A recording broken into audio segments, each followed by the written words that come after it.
ይሄኛውን በምድር ላይ የምንኖረው ኑሮ ማለት ነው። እና እግዚአብሔር ፈቅድ ያው ስጨርስ እጨርሳለሁ እና ጊዜውን ለመወሰን ትንሽ ዝግጅት ያነሰኝ ይመስለኛል እንጂ እንትን ማለት አይደለም፣ ጊዜ የለውም ማለት አይደለም። ያው በአንተ ግን ትምህርቱ ላይ ስንማር አንተ ግንን አንርሳው፣ እኔ ግን ብለን ነው እኛ ግን ብለን ነው የምንማረው እና ያው በአንተ ግን ውስጥ ነው የምንከተው። የተለያዩ እግዚአብሔር ሰዎችን እናነሳለን። ሆሴዕ ምዕራፍ 4 ቁጥር 6 እስቲ ከዛ መነሻ እናደርጋለን። ሆሴዕ ምዕራፍ 4 በተለመደ ሕዝቤ እውቀት ከማጣቱ የተነሳ ጠፍቷል፣ አንተም እውቀትን ጠልተሃልና እኔ ካህን እንዳትሆነኝ እጠላሃለሁ። የአምላክህንም ሕግ ረስተሃልና እኔ ደግሞ ልጆችህን እረሳለሁ። እስቲ ሕዝቤ እውቀት ከማጣቱ የተነሳ ምን ብሏል? ጠፍቷል። ከዛ አንተም እውቀትን ጠልተሃል። ከዛ እውቀት የትኛው እውቀት? የእግዚአብሔር እውቀት። ከሆሴዕ እንነሳና ሕዝቤ እውቀት ከማጣቱ የተነሳ ጠፍቷል ነው የሚለው። አለማወቅ በጣም በህይወታችን ላይ ከባባድ ጥፋቶችን ያመጣል። በተለይ እንደ እግዚአብሔር ቤተሰብ እንደ አማኝ ስንኖር፣ እንደ እግዚአብሔር ሕዝብ ስንኖር በጣም አላግባብ የሆኑ እውቀቶች ልንኖር የተገባንን ኑሮዎች ይከለክሉናል። ለምሳሌ ራሱ እግዚአብሔርን ማወቅ። እግዚአብሔርን በምን ልክ እንደምናውቀው አላውቅም፣ ግን ከእግዚአብሔር ጋር የምንኖረው ኑሮ በምናውቀው ልክ ነው። በነገራችን ላይ ምን አይነት ስለ እግዚአብሔር ያለን እውቀት፣ ምን አይነት የአንድ ሰው ህይወት ጥናት ብታደርጉበት፣ የሰውየውን ህይወት ላጥና ብላችሁ ብትነሱ ማለት ከእግዚአብሔር ጋር ያለው ህብረት ላጥና ብላችሁ ብትነሱ በሚያደርገው ድርጊት፣ በሚናገረው ንግግር፣ በሚኖረው ኑሮ ታገኙታላችሁ ስለ እግዚአብሔር ያለው እውቀት ማለት ነው። መጽሐፍ ቅዱሳችንን ስንመለከት እነኚህ ለትምህርታችን የተጻፉልን አባቶች በሙሉ ስለ እግዚአብሔር ያላቸውን የእውቀት ልክ ነው የሚናገረው። እንደው እንዳላወሳስብባችሁና ለምሳሌ ሲድራቅ፣ ሚሳቅ፣ አብደናጎ ንጉሱ 7 እጥፍ ያነደደው እሳት ውስጥ መግባታቸው ለእግዚአብሔር ያላቸው የእውቀት ልክ ነው። የሚገርማችሁ ነገር ለእግዚአብሔር ያለን እውቀት በጊዜያችን ያስታውቃል፣ በገንዘባችን ያስታውቃል። ስንበላ ጭምር ያስታውቃል ስላችሁ፣ ስንለብስ ጭምር እንደሚያስታውቅ ነው ነገራችሁ። በህይወታችን ውስጥ ያሉ ምን አለበት፣ ምንድን ነው ችግሩ? እስቲ መጽሐፍ ቅዱሳዊ መረጃ አምጡ የምንባላቸው ጉዳዮች ለእግዚአብሔር ያለን እውቀት ነው። ጊዜ አሰጣጣችን፣ የኑሮ ዘይቤያችን በሙሉ በየግል ህይወታችን ለእግዚአብሔር ያለን የእውቀት ልክ ይናገራል። ስለዚህ እግዚአብሔር እንደዚህ ያለ በሆሴዕ መጽሐፍ እኔ ካህን እንዳትሆነኝ ወስኛለሁ። ለምን? እውቀት የለንም። የትኛው እውቀት? ስለ እግዚአብሔር ያለ እውቀት። በነገራችን ስለ እግዚአብሔር እውቀት ኖረን ማለት በጣም ከመነሳሳትበት አንዱ እውር፣ ደካማ የሆነ ጎዶሎ አለማወቅ አለመማር አእምሮ ስንኩል መሆን ይመስላል። ያስተሳሰብ ስንኩልነት ይመስላል። ሰዎች እግዚአብሔርን በጣም አንዳንድ ሰዎች በጣም መንፈሳዊ መሆን አይፈልጉም። ለምን? ስንኩል እንደሚያደርግ ያውቃሉ። መንፈሳዊ መሆን በጣም እንደ ስንኩልነት ይቆጠራል።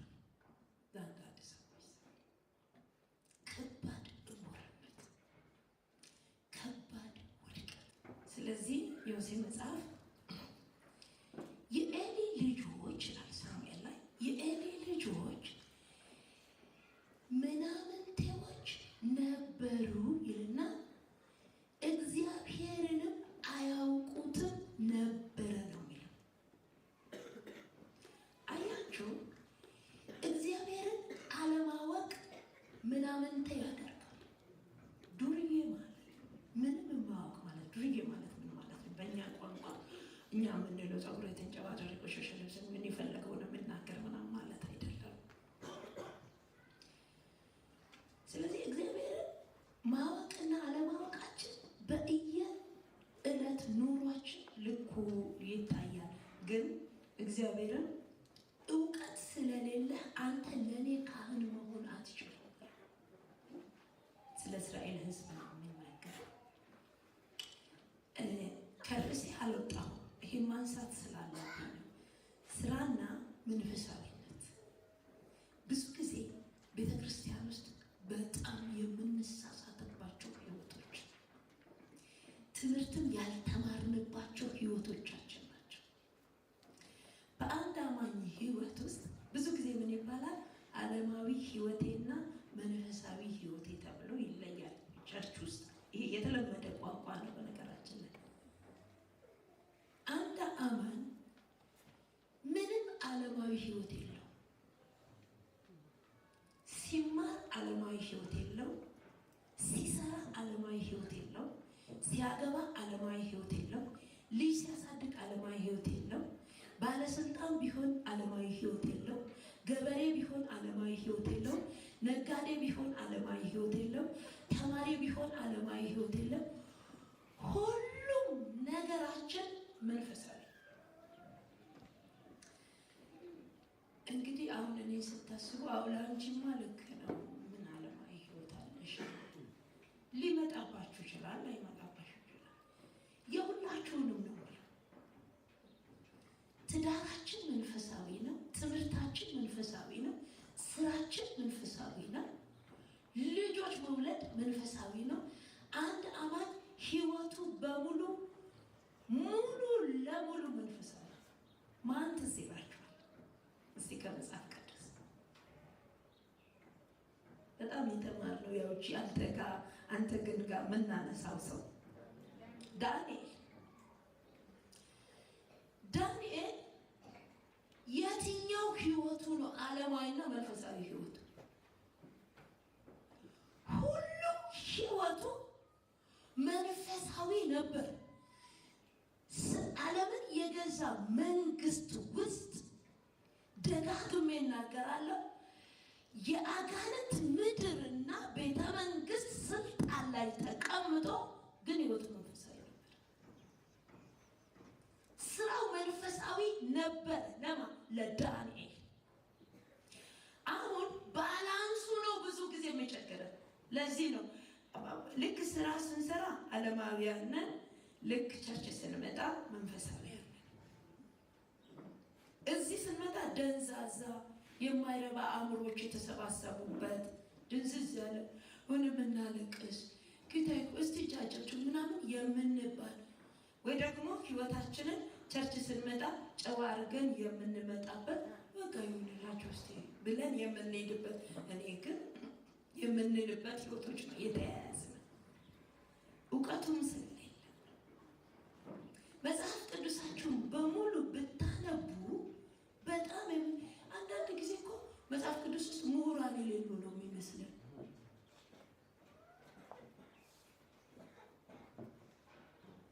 በጣም የሚገርማችሁ መጽሐፍ ቅዱሳችንን አለማወቅ እንዴት እውር እንደሚያደርገን። ለምንድን ነው የተማርነው?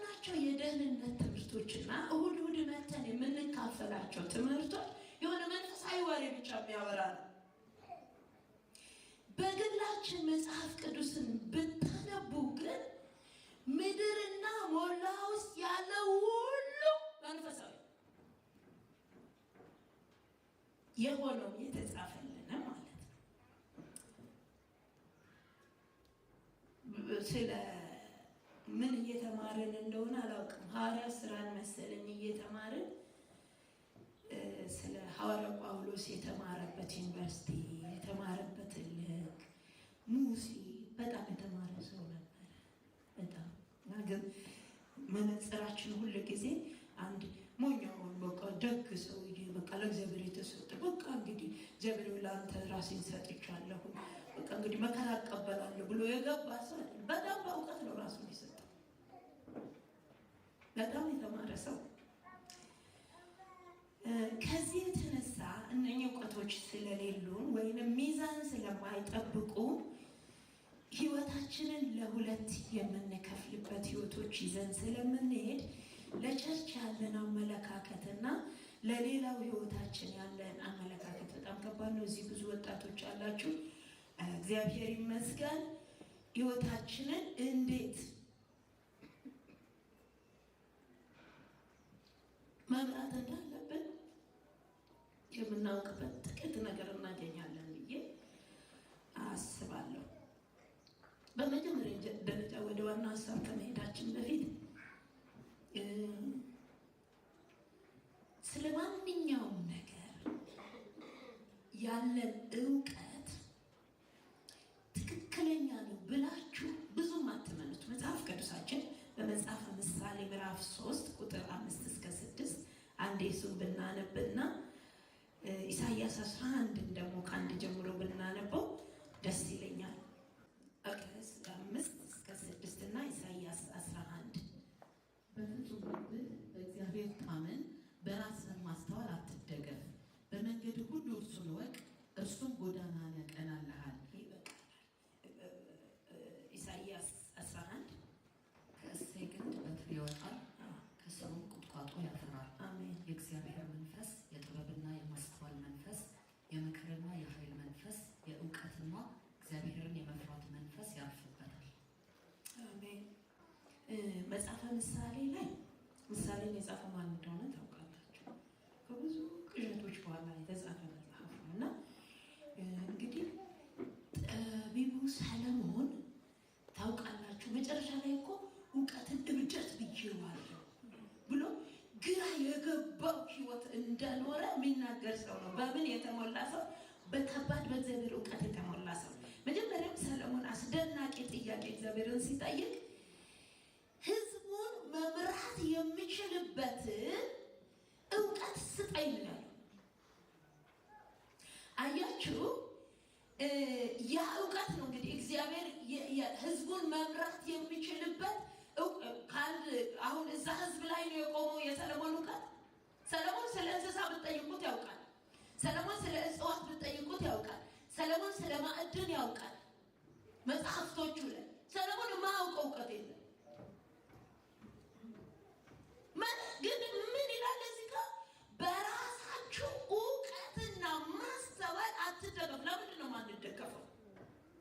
በጣም የሚገርማችሁ አዳምና ሔዋን የተሳሳቱ ቀን እውቀት ትክክለኛ እውቀታችን ተወስዶብናል፣ ተደባልቆብናል። ይኸው የመደባለቁን ብርታት ልንገራቸው። እግዚአብሔርን አትመኑት አለ እባቡ መጥተው። ብዙም አትመኑት፣ በጣም ደግ አድርጋችሁ አትቁጠሩት። እግዚአብሔር እናንተ በጣም እንዳታውቁ ይፈልጋል። ልክ ነው ብለው አምነውበት ከተቀበሉ በኋላ የሰው እውቀት ተረባብሸዋል። በነገራችን ላይ ውስናት፣ እሷም ውስኗ የተደበላለቀች እውቀት። ስለ አንድ ነገር ያለንን እውቀት በጣም ልንጠነቀቅበት ይገባል። እንደማ እንደ እግዚአብሔር ቤተሰብ እስራኤላውያን ክርስቶስ ኢየሱስን ያልተቀበሉት በመጽሐፍ ቅዱስ ምክንያት ነው። በእግዚአብሔር ቃል ምክንያት ነው ያልተቀበሉት። እኛ ትንቢቱ ይሄንን ነው የሚለን፣ እናውቃለን። ትናንትና አንድ ፕሮግራም ላይ መሪው ምን ይሉ ነበረ? አውቃለሁ የሚል ሰው ማስተማር ፈጽሞ አይቻልም። እናውቃለን። ክርስቶስ እንደዚህ አይነቱ ክርስቶስ እኛ ጋር አይመጣም አሉ። የተበላሸ እውቀት ግን የመጽሐፍ ቅዱስ እውቀት ግን የትንቢት እውቀት ግን የብሉይ ኪዳን እውቀት። ስለዚህ መጽሐፍ ቅዱስ አዋቂ ነን ብንል እንኳን ልክ እንወቅ፣ ግድ የላቸው። እራሱ መጽሐፍ ቅዱስ አስተማሪዎች ምን ይላል? የድሮ ቴዎሎጂ፣ የአሁኑ ቴዎሎጂ፣ የዘመኑ ምናምን ይላል። የኛ የትኛውን ቴዎሎጂ እንቀበል ታዲያ? የድሮ የምስራቁ የምዕራቡ ምናምን እያሉ ወገኖች፣ እውቀታችን በኤደን ገነት ኮራፕትድ ሆኗል። ይህንን አትርሱ። ስለዚህ ሁል ጊዜ በአንድ ነገር እንተማመን፣ የእግዚአብሔር እውቀት ፍጹም ነው። ስለዚህ ሁሉ ወርቅ በእሳት እንደሚፈተን እውቀቶቻችንን እንደ አማኝ አምጥተን እግዚአብሔር እውቀት እሳት ውስጥ ነው የምናስቀምጠው። እሱ እሳት ውስጥ ሲፈትሽ ነው ትክክል ነኝ የምንለው። ለምሳሌ ስለ ሰው ራሱ እንዴ እኔ እኮ በቅርብ አውቃታለሁ ሌባ ናት ብትሉ የሚገርማችሁ ነገር አምጥታችሁ በእግዚአብሔር እውቀት ካልፈተሻችሁ ከባድ ነው። ለምን? ኢሳያስ መጽሐፍ እንደዚህ ይላል፣ ጆሮ እንደሰማ ዓይን እንዳየ አይፈርድም። ታዲያ በምንድን ነው እግዚአብሔር የሚፈርደው?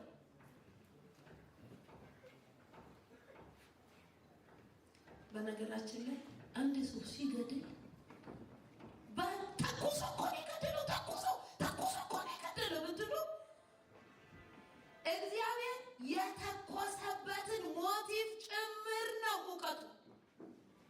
እንዲህ አይነት ዳኛዎች አሉ አይደለ? ጥብቅና ላላችሁ እንዴት ነው የሚፈረደው? ለምሳሌ የአእምሮ ችግር አለበት ብሎ አይደለ ይግባኝ ሲባል የአእምሮ ችግር ካለ እንኳን ይባላል። ግን የእግዚአብሔር ፍርድ፣ የእግዚአብሔር እውቀት እኛ እጅ በትንሽ አእምሯችን የተረዳ የገባንበት ዩኒቨርሲቲ የታወቀ ሃርቫርድ እኮ ነው የተማረው በሚለው የሚለካ አይደለም። ስለዚህ እውቀቶቻችን ትንሽ እንደሆኑና ልኩ ከእግዚአብሔር ልክ ጋር የማይወዳደር እንደሆነ እንወቅ ልፈልግ። በነገራችን ላይ እግዚአብሔር ቤት ጋር ስንመጣ ሁላችን አላዋቂ ካልሆንን ከባድ ነው ማለት በየቀኑ ነው አላዋቂ። የእውነት ደግሞ እግዚአብሔርን ስትቀርቡት ምን እንደምትሆኑ ታውቃላችሁ? አላዋቂነታችንን እያወቅን እኮ ነው። በጣም እየተረዳን ትልቅ እየሆንን አይደለም የምንሄድ፣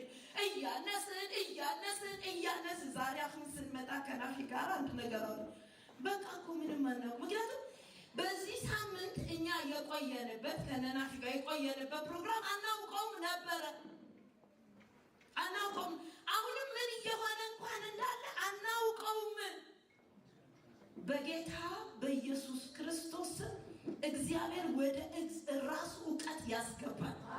ስለዚህ አሁን ስለ ስራ፣ ስለ መንፈሳዊነት ያለን እውቀት እኛ የምንለው እውቀት በራስህ ማስተዋል አትደገፍ። ለምን? አታውቅም።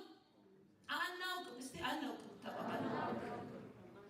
ይሁንልሽ አናውቅም እያላችሁ ይመስለኝ፣ ግን አናውቅም። የሚገርማችሁ ነገር በእኔ ነው በቃ በእጽዋት ላይ ፒኤችዲን ወስጃለሁ ብትሉ አናውቅም ስለ እጽዋት።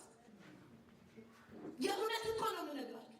እኔ አንድ ጊዜ ያየሁትን ብነግራችሁ በጣም ነው የምትደነግጡት። ከአሁን በፊት ተናግሬያለሁ፣ አስተውላችሁ ሰምታችሁ ከሆነ እጽዋት ቋንቋ እንዳላቸው እግዚአብሔር ገለጠልኝ። እንደዚህ እየተወዛወዙ እግዚአብሔርን እንደሚያመሰግኑ በመጽሐፍ ቅዱስ አላገኘውም መሰላችሁ? እያንዳንዱ ፍጥረት በዓላማ የተፈጠረና እግዚአብሔርን ብቻ አክባሪ እንደሆነ አወቁ። ስለዚህ ኑና ሁላችን አላዋቂ ሆነን እግዚአብሔር ቤት ውስጥ ለማወቅ ለማደግ እየተዘጋጀ ለማወቅ። ስለዚህ አምጥተን እውቀቶቻችንን በሙሉ እንፈትሹ። ሰሞኑን ደህንነት በስልክ እየተማማርን አሁን ሰው እኔ ሐኪሞችን እጠይቃለሁ። ሰው ካፈር አበጁ ብለን አመንን አይደለ? እስቲ ስለ አይን ብቻ አስቡ። ጉበት ነሱ ጉበት እያለ ነው የሰራው። ኩል ሲስተሙን ራሱ ይሁን እስቲ የሰውነታችን ሲስተም አንዱ ሲቀበል አንዱ ሲሰራ ማን ፋብሪካ እኮ እያወሩ በቃ ተጨረስክ ምናምን የሚባባሉ ነው የሚመስለኝ። ምክንያቱም ቅብብሎሹ በጣም ከባድ ነው። አእምሮ አንተ በላንተ ተራመድ ሂድ ምናምን እስቲ እዩት። ሰውነታችንን አስቡት። ምን አድርጎ ነው የሰራው? ስንት ቀን ነው የፈጀበት? ጉበታውን ለመተካት ችግር ነው። ኩላሊትን አስቡት። የአንጀትን ሲስተም አስቡት። እዚህ ጭንቅላታችን ውስጥ ያሉትን አስቡት። ሃሌሉያ! የምንኮራበት አምላክ ትልቅ ከተባልኩ ምን ማለት ነው? በጣም እኮ ከባድ ነው። ትልቅ ምንም የትኛውም ቋንቋ ዕብራይስጡን ግሪኩን ባሉት አይመጥነው። ምን እንዲያደርጋታል? ቸርች ውስጥ ረጋ ብላ አታመልክም? ድፍት ብለንም በወጣለን። የሚያረጋጋ እኮ አምላክ ፊት አይደለም ያለነው ወገኖች።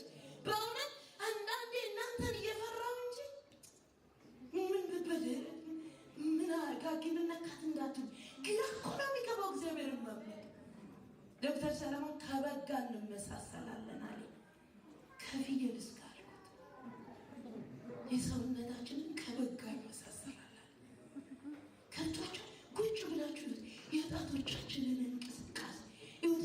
አንድ ጣት ብትበደል አካል በሙሉ እንዴት እንደሚታመም ራሴና ምን ጣቴ ናት፣ ጉበቱ፣ ኩላሊቱ አሞናል ይላሉ። አንድ ላይ እኛ አሞናል ይላሉ። ኩላሊት እኮ ነው የታመመው። ጉበቱ ምናምኑ ምን አሞናል ነርቭ ያረገናል ይዞ ምን ሆናል? እዚች ጋር ያለችዋ ነርቫችን ከባድ ስለሆነች እሷ አንዷ መስመር የኔ አምላክ የእናንተ አምላክ የማይደረስበት እውቀት ያለው ጌታ፣ የተራሮቹ ጌታ ተራሮችን በሚዛን መዘነ ይላል። ኪሊማንጃሮ ኪሎ ስንት ነው ብለው ይነግረኛል። እኛ እኮ እንደዚህ በቃ እዚህ ጋር መተን ጭርመት ብለን ምናምን እኮ ነው የምንሄደው። በኢየሱስ ስም በእንተ ስንባል ራሱ የምንላለን። በእንተኔ እኮ በእንተ አይደለም ክርስቲያን በኢየሱስ ወይ በእንተ አይደለም። ድንጋዮች ቢሉን ምን ችግር አለው? ድንጋዮች ቢሉን ድንጋይ ማን እንደሆነ እሱ ነው የሚያውቀው።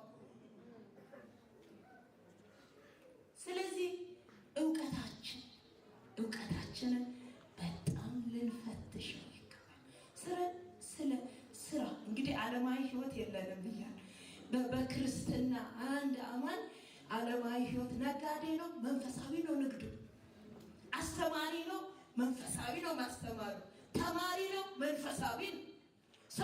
እኔ ሰው ቤት ነው የምሰራው፣ መንፈሳዊ ነው። ሰው ቤት መስራት እኔ ጥበቃ ነኝ እኮ መንፈስ ነው። እኔ ባለስልጣን ነኝ፣ ሀገር መሪ እኮ መንፈሳዊ ነህ። ፖለቲከኛ ነህ፣ መንፈሳዊ ነህ። እነ ዳዊት እኮ ፖለቲከኞች ነበሩ አይደለ እንዴ? እንዳውም አንድ ቀን ሲያለቅስ ሳኦል የሞተ ቀን ሲያለቅስ ፖለቲካ እንባ ይሁት እስቲ ያሉት እሱ የእውነቱ ወይኔ ሳኦል እናንተ እስራኤል ደናግሎች አትዘምሩ። የፖለቲካ አይደለም ሰውየው መንፈሳዊ የእውነቱን አዝኖ የእውነት ፖለቲካውንም ሲያይ በመንፈሳዊ መነጽር ውስጥ ነው የሚያ እንዴ። እኔ የምላችሁ ቸርች ብቻ መተን ማንነካካ ስንሆን እኮ እኛ ነን። እናንተማ መነካካት አለበት። አገሪቱን ማን ይነካካልን? እናንተ ወጣቶች በጣም ስሙ። ያንተ ግን ትምህርት ህይወታችሁን በሙሉ የሚያሳምራላችሁ ትምህርት ነው። ፖለቲከኛ መሆን አለባችሁ። መንፈሳዊ ፖለቲከኛ የቸርች ህይወታችሁና የዛኛው ህይወታችሁ የተለያየ አይደለም። ስለዚህ ኢሳይያስ 11 ምንድነው? ስለ ክርስቶስ ኢየሱስ ነው ይባላል።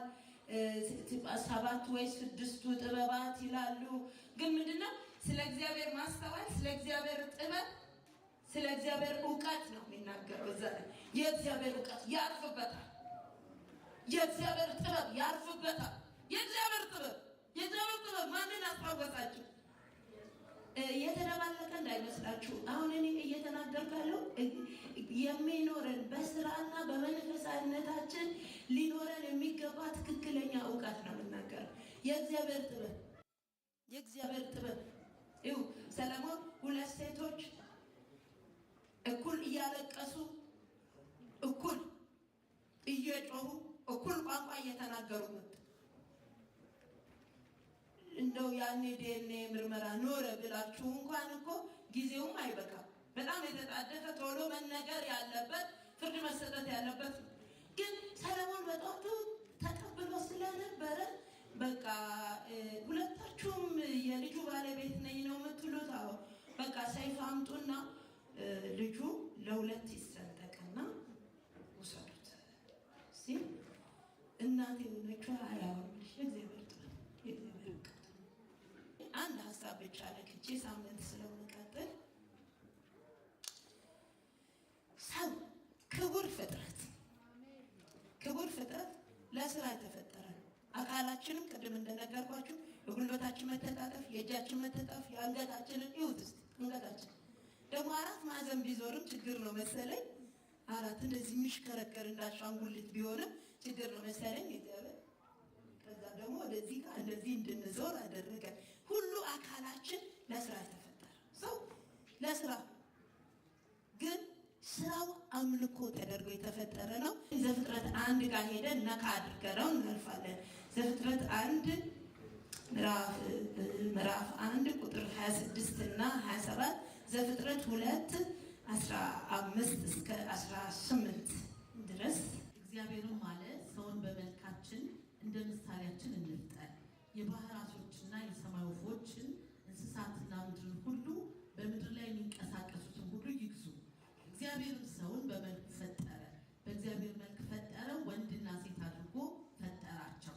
2:15 እስከ 19 4ኛው ወንዝ ኤፍራጥስ ነው። እግዚአብሔር አምላክም ሰውን ወስዶ ያበጃትም ይጠብቃትም ዘንድ በኤደን ገነት አኖረው። እግዚአብሔር አምላክም ሰውን እንዲህ ብሎ አዘዘው፣ ከገነት ዛፍ ሁሉ ትበላለህ፣ ነገር ግን መልካምንና ክፉን ከሚያስታውቀው ዛፍ አትብላ፣ ከእርሱ በበላህ ቀን ሞትን ትሞታለህና።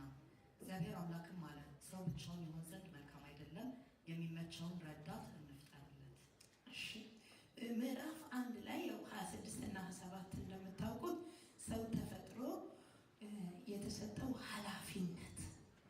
ኃላፊነትን ይናገራል። ምዕራፍ 2 ደግሞ የተሰጠውን ስራ ነው የሚናገረው። የተሰጠው ኃላፊነት ምዕራፍ 1 26 እስከ 27 ድረስ ፍጥረቱን ሁሉ እንዲያስተዳድር አንድ ሰው ነው በሉና 2 ሰው እንበላቸው አዳምና ሔዋን። ግን 2 ሰው ፍጥረቱን በሙሉ እንስሶቹን፣ እጽዋቱን፣ የምግቡን ሁሉንም ኃላፊነት ሰጠው። ለማን? ለሰው። ግዛ ማለት እልቅና አይደለም ወገኖች፣ እልቅና አይደለም። የተሰጠው ኃላፊነት። ምዕራፍ 2 ደግሞ ስራ ወስዶ አበጀ። ኤደን ገነትን እዛ ወስዶ ስራ ሰጠው ይላል። የስራውን ቦታ እስኪያበቁልኝ የተሰጠውን ስራ ምዕራፍ 2 ከ15 እስከ 18 ያለ ላይ የስራ ኃላፊነቱን እናበበው፣ ከዛ እንጨርሳለን። እግዚአብሔር አምላክም ሰውን ወስዶ ያበጃትም ይጠብቃትም ዘንድ በኤደን ገነት ያበጃትም ይጠብቃትም ዘንድ ስራ ሰጠው። ስራ የሌለ ነው የሚመስለው አይደል? እንግዲህ ስንሄድም መቼም ዝም ብሎ መዘመር ብቻ እንደማይሆን እናውቃለን አይደለም? ግን ከህይወት መጀመሪያ ጀምሮ እግዚአብሔር ለሰው ስራ ሰጠ። ኤደን ገነት ውስጥ አስገብቶ ስራ ሰጥቻለሁ፣ አብጃት፣ ጠብቃት፣ ተንከባከባት ብሎ ሁሉን እንዲንከባከብ ማለት ነው። ስለዚህ ሰው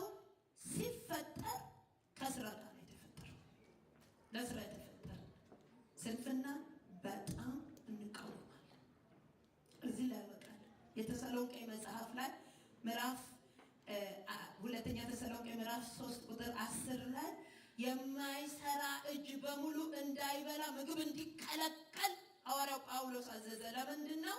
በጣም መንፈሳዊ ሆነው ነው ስራ ያቆሙት።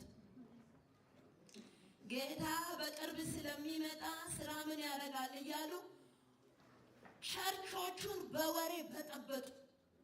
ስለዚህ ሐዋርያው ጳውሎስ ከዚህ በኋላ ስራ የማይሰራ ሰው አይብላ፣ ስራ መስራት ግዴታ ነው አለ። ስለዚህ ርዕሳችን ስራና መንፈሳዊነት ነው የሚለው።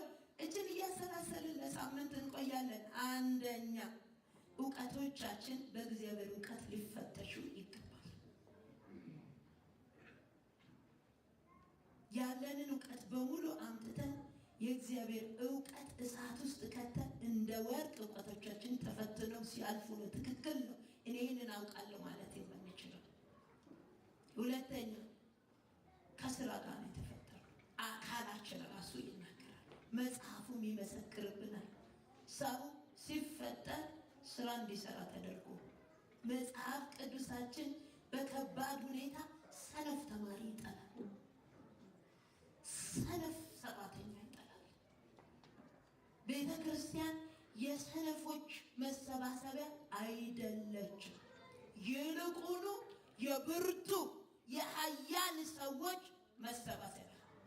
ተጽዕኖ አምጪ ትውልድ ከዚህ ነው መውጣት ያለበት። በሁሉ ነገር ነግዶ ተጽዕኖ የሚያመጣ፣ ኃላፊነት ወስዶ ተጽዕኖ የሚያመጣ፣ ተምሮ ተጽዕኖ የሚያመጣ ዳንኤልን አንስተናል። ዛሬም ደግመን እናነሳዋለን። ጥንቅቅ ብሎ መንፈሳዊ ነው፣ ጥንቅቅ ብሎ ባለስልጣን። የሚቀበለውን ይቀበላል፣ የማይቀበለውን አላግባብ የሆነውን አይቀበልም። ሁሉንም ችሎታል ወይ? ሚዛኑን ጠብቆ በሚገባ። ብዙ ጊዜ መንፈሳዊ ስንሆን በጣም ዳተኛ ሰነፎች፣ ብዙ የዚህ ዓለም ነገር የማይመለከተን አድርገን እንቆጥራለን። ወይ ደግሞ ቸርች ያለው ሌላው ሰነፍ፣ እኛ ጎበዝ ሰራተኞች፣ ጎበዝ ተማሪዎች መንፈሳዊውን ነገር በመጠን አመጣጥነን ትንሽዬ ልክ ሰተነው የምንኖር። ከዚህ ከሁለቱ አናልፍ። ልጅም ስናሳድግ እንደዛ ነው። በጣም መንፈሳዊ አትሆኑ ቃል በቃል የሚሉ ሰዎች በጣም ልጆች መንፈሳዊ እንዳይሆኑ ይፈለጋል። ለምን? ሰነፍ ስለሚሆኑ